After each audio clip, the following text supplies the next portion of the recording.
You're listening to Faith Connections podcast, where we are dedicated to connecting you to your faith. And now your hosts, Chris and Mari Torres.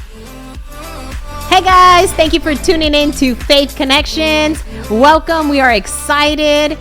We have a great topic. Last Tuesday, we talked about get up and go. So we hope that you were encouraged by that message. And today we really want to talk about de-escalate. We face different situations. We may face a situation where things can actually escalate, get out of hand. Emotions may flare up, whether it's our emotions or a loved one or someone that we come in contact with. How can we de-escalate? Like an Escalade? Like an Escalade. How do we de-escalate like an escalator? You're from my neighborhood. Because, he's going to write a de-escalate. Yeah. Yes. So how do we help de-escalate the situations in our lives? So what does de-escalate mean? So we know what escalate means. It means to take to Another level. And so de-escalate is the opposite, is to reduce the intensity of conflict or a potentially even violent situation.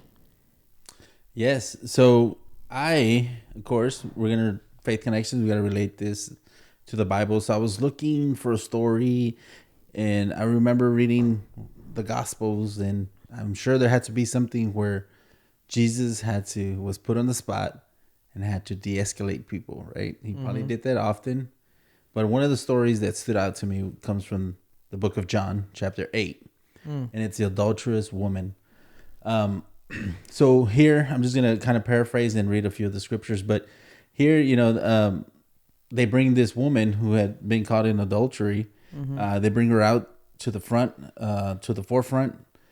Now, the scribes and the Pharisees brought a woman caught in the act of adultery. And after placing her in the center of the courtyard, they said to him, "Teacher, this woman has been caught in the very act of committing adultery. Now, in the law, Moses commanded us to stone such woman. What then do you say?" So right here, immediately, they bring her out to the squares. They put her in front, so they're blasting her in front of everybody. So you can only imagine, and right away they're calling for stoning her already, right? Because that's what the law of Moses. So I could only picture this in my mind, how the mob quickly starts forming. Everybody's picking up stones. They might not even know this woman, but they're going to partake in a stoning, right? I mean, it's out in the public square now. So they're like, okay, well, we're about to witness this. Well, let's be part of it. So everybody's picking up their stones and people are gathering and the mob is building and everybody's like, stone her. I can only imagine, right? But they bring her to Jesus. Why? Because they're trying to trap him, kind of see what he says, see what he's going to do, right? Because they're putting him on the spot. So verse number 6 on John chapter 8. Now they were saying to test him so that they might have grounds for accusing him, right? They want to turn around and use that against Jesus. But Jesus stooped down. And I highlighted that because in a situation, when you're going to de-escalate, you got to bring somebody down. The woman, I can only picture her when they brought her out to the square. I'm sure they probably grabbed her, manhandled her, and then they plotted her in the courtyard. So she probably dropped. She's already embarrassed. She's not going to just stand there. She probably just either knelt or squatted or sat on the ground, and the mob formed around. Because it says here that Jesus stooped down, and with his finger he wrote on the ground. When they persisted in asking him, he straightened up and said to them, "He who is without sin among you, let him be the first to throw a stone at her." And again he stooped down and wrote on the ground. Now they heard this, they began leaving one by one, beginning with the older ones. And as he was left alone, and the woman where she was in the center of the courtyard, and straightening up, Jesus said to her, "Woman, where are they? Did no one condemn you?" She said, "No, no one, Lord." And Jesus said, I do not condemn you either. Go. From now on, do not sin any longer. And I like that story because I was reading some commentaries, and as I was reading, trying to dissect this, I could, like I said, I imagine the mob, everybody's upset, and it's like, yeah, stone her, right? And it's just like, they're just followers. they don't know what's going on. They probably came out of their houses and they just heard a bunch of yelling. Well, let's go be part of that, right? Why? Because the majority of the people always want to be in the wall, as they say in Spanish, right? Being part of the mix, right? But kind of like when, people come together to, when somebody runs, everybody starts running and you don't know why. Exactly. Right? It's a mass chaos. You're influenced by it. Correct. So I can only imagine that, right? But I like how Jesus stooped down, and of course he scribbled, and even to this day it's debated what he wrote on the ground. Nobody knows, but he wrote something. But he stooped down, and as I was reading, it's because he was showing, he understood that there was a shame for the woman. She was being disgraced and humiliated in the square, but in the same token, Jesus stooped down and got on her level to show humility, and also to show that he cared enough about her. So that kind of calmed the situation down, because now he's focused on her, not focused on the mob. And that quickly, and I was thinking de-escalate. What is the purpose of de-escalate? In my opinion, is you're disarming that person, whether with words or with body language. And Jesus here in this story demonstrated both. First, he used his body language. He kind of came down to her level, looked her in the eye, and then he probably got her to stand up if she wasn't already standing by that moment. And he asked her, where are they at, right? But he also used words for the mob, and he disarmed the mob. You can imagine they probably already had their stones ready to throw it. But with his words, who's out here? Who let he who's without sin cast the first stone? That immediately disarmed them. Yeah. So in a situation, how does this translate to real world? You're encountering somebody who's very hostile, maybe is yelling. If they're yelling, well, what do you think we need to do? The opposite of that. Maybe we need to speak softly, more calmly. Yeah. And I can't hear you. I can't hear you. Well, maybe if you stop yelling, you'll hear what I have to say. Yeah. And it brings that person down. It brings their defense walls, whatever defense mechanisms, it brings them down. And then you're able to communicate. And a lot of it has to be either nonverbal too, with your body language, your position. Well, you said a key point, right? You said he stooped down. Well, what is stooping? And I know you talked about it. He went down to the ground, but by showing action, a behavior, a physical behavior, he is already de-escalating right from the beginning, from that moment, because he stooped down. And you're right. That's the first thing to de-escalation is you need to be able to take a step back and not meet the person to the level that they're at. Correct. Right. So if somebody is, in that situation, that's a perfect situation. Everyone's elevated. Everyone's at a high level. There's high emotions. Think about the riots that happen in so many cities. Everyone, things get out of control and they spiral out of control quickly. Right. And some of these actions can later affect someone's life or lead to death. Correct. Right? We've seen, somebody was killed because of a riot or this or that. Minneapolis. Yes, absolutely. So same situation here. In this case, it would have been her. Right. If things would have continued to elevate and get extremely heated, then they would have just proceeded to stone her. Correct. And it could have led to death. But Jesus, he stooped down, kind of allow time to kind of like, okay, what's going on? What is he doing?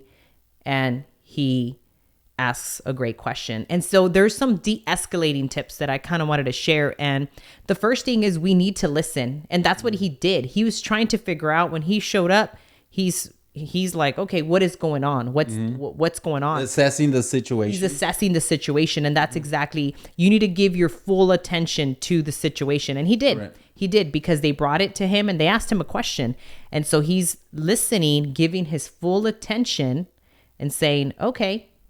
And then we need to ask questions. And that's what he did, because he asked a question. What was the question that he asked? To the mob?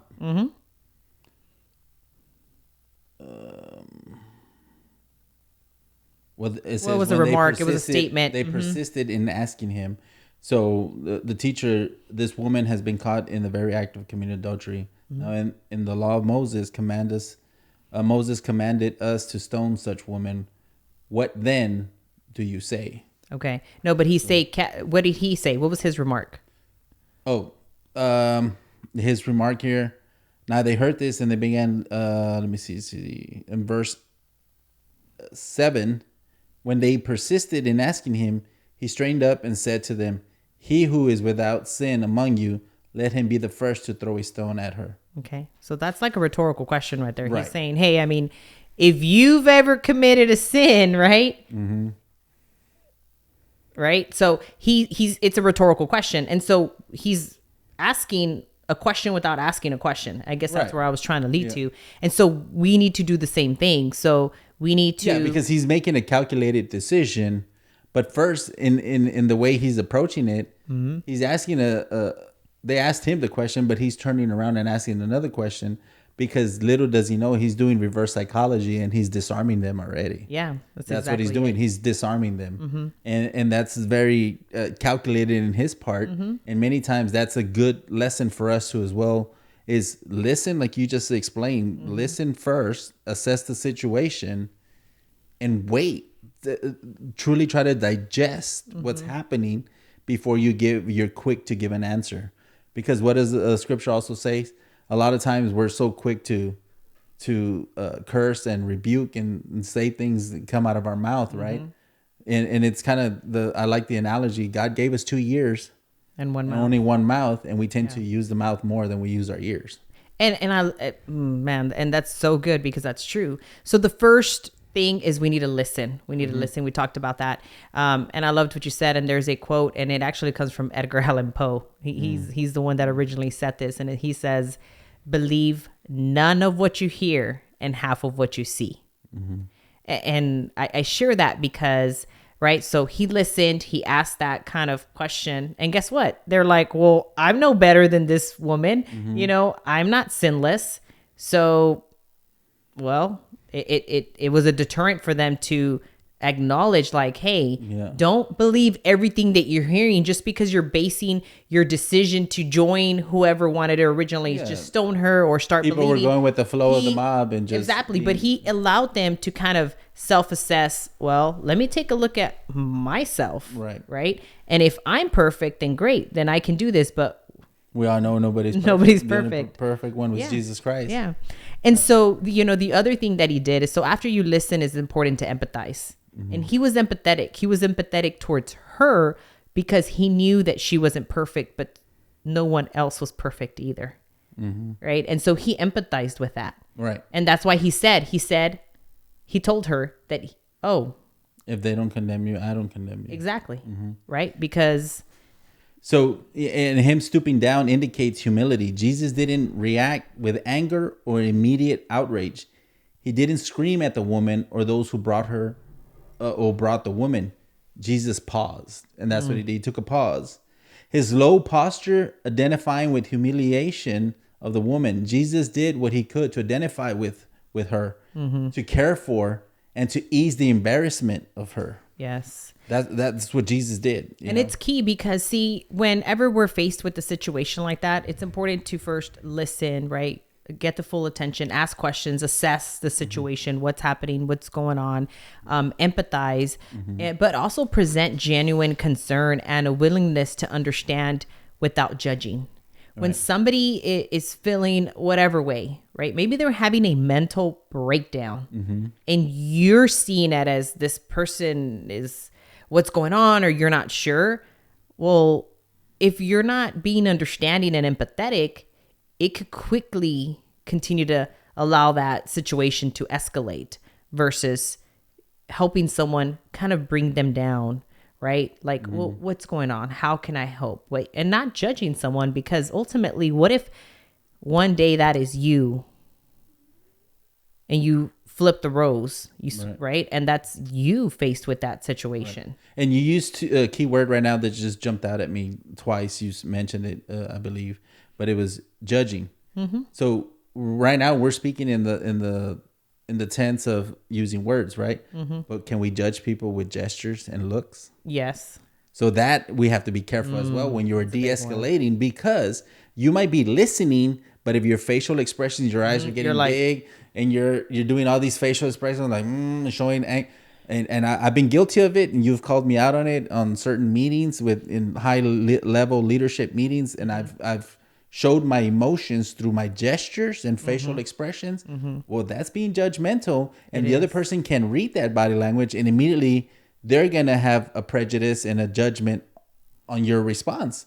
So therefore, if you're trying to de-escalate the situation, and you might not you're being nonverbal, but your gestures alone might actually do the opposite, and instead of de-escalate, you're going to escalate the situation. Well, yeah, you're going to add to the conflict, because it really it comes across as what? And that might even how do you mean that? infuriate them even further by saying, "Well, wait a minute, I'm trying to tell you this, and look at you're getting angry." And you're like, "Whoa, I'm not getting angry." Well, yeah, your face says the opposite. Body speak. And we know many people. Right. We encounter many people, right, in our daily walk that deal with facial expressions. A lot of our close friends were able to let them know, right? Like, hey, we give them feedback, and it's really just to help them grow. But that's a big one. It is. It's the facial expressions.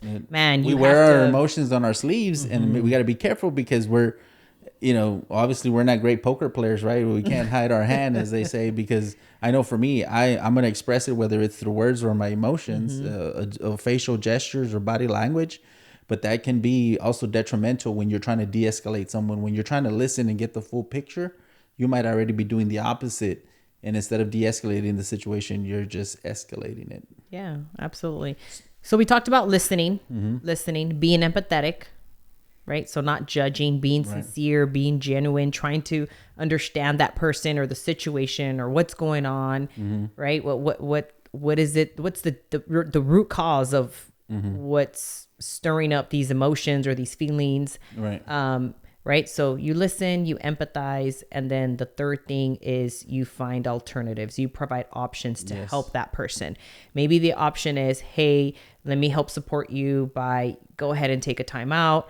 I'll cover you here. Whatever the case may be. I don't know. You might not have the tools available to you, so you might have to refer them to somebody with an expert who can provide therapist, counseling. A psychologist, a psychiatrist, your local law enforcement, security personnel. Yes. I mean, if we don't know what that person might be suffering, what the crisis is that caused them to escalate. So therefore, when we listen and we evaluate and we assess the situation, we have a better understanding and we can better help them. Yes. And just a quick, there is a website. It's online, CISA, which is the Cyber Infrastructure and Cybersecurity Agency.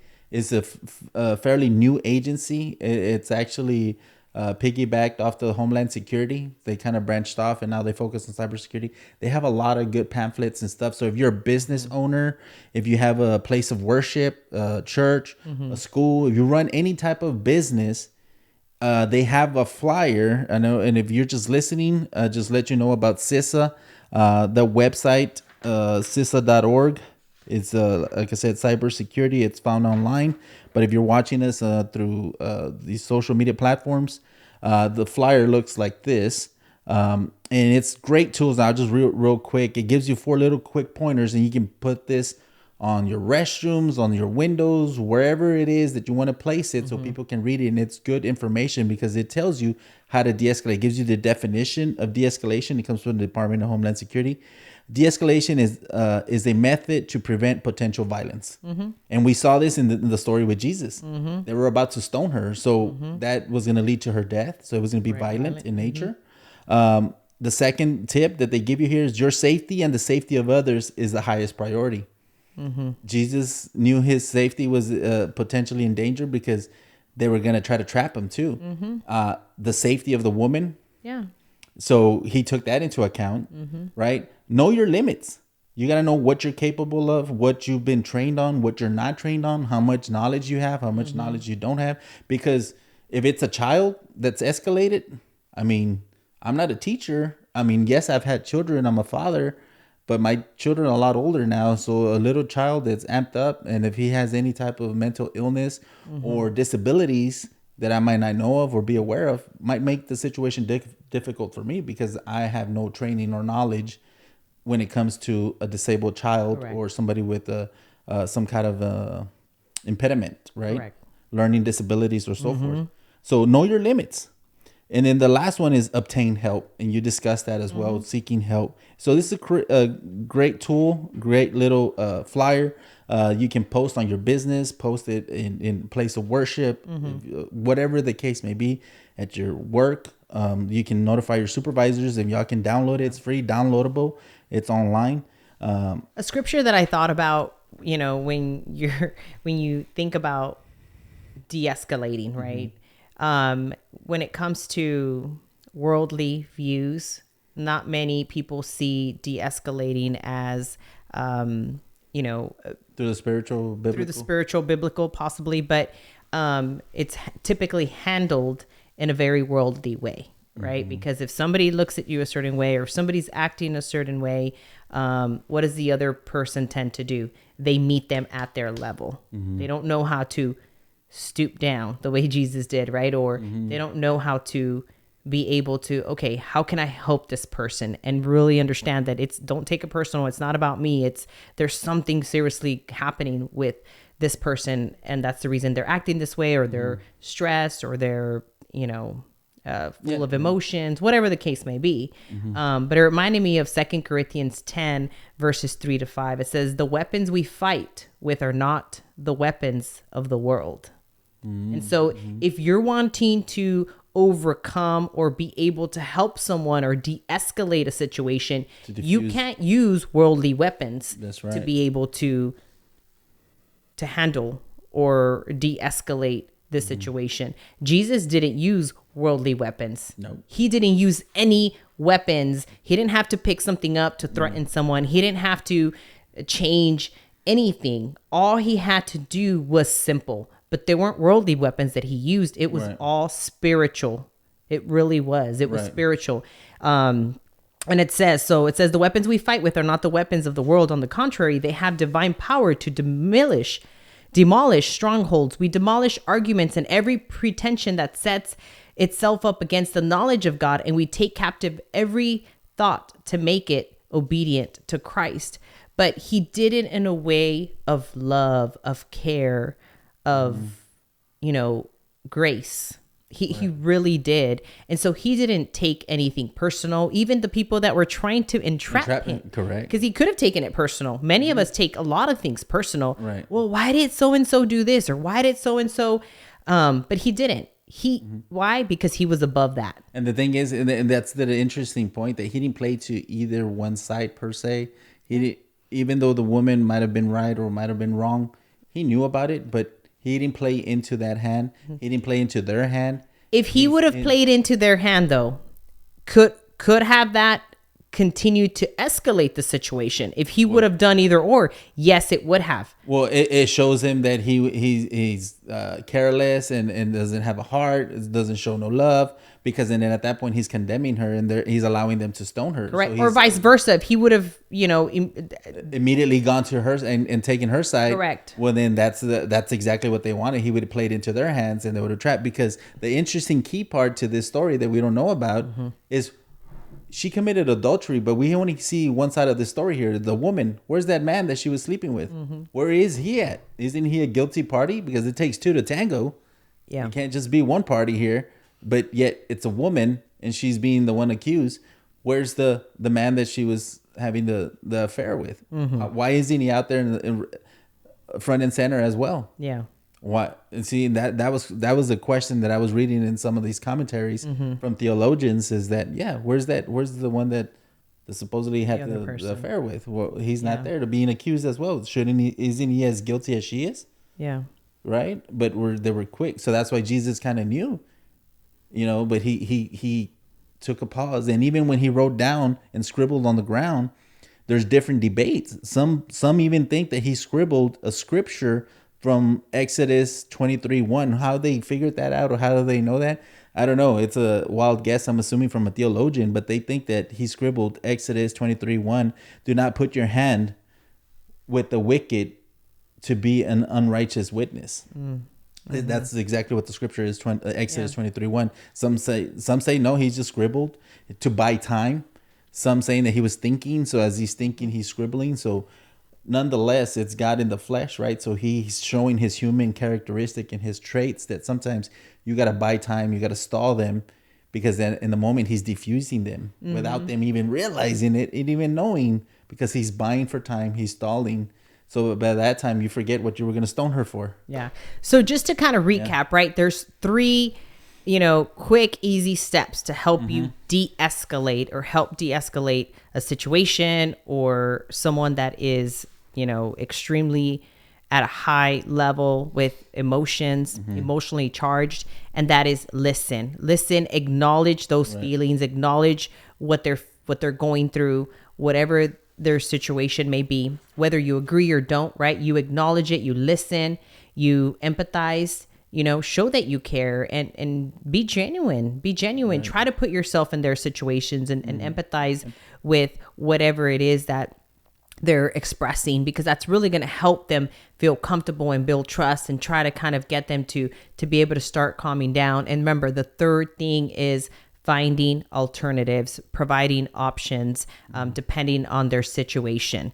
So they're quick, 3 easy things, that can help you as you continue to face life's challenges, right? Yeah. As we... And I'm going to share their website real quick. It's CISA.gov. CISA. Okay, can you repeat it? CISA.gov.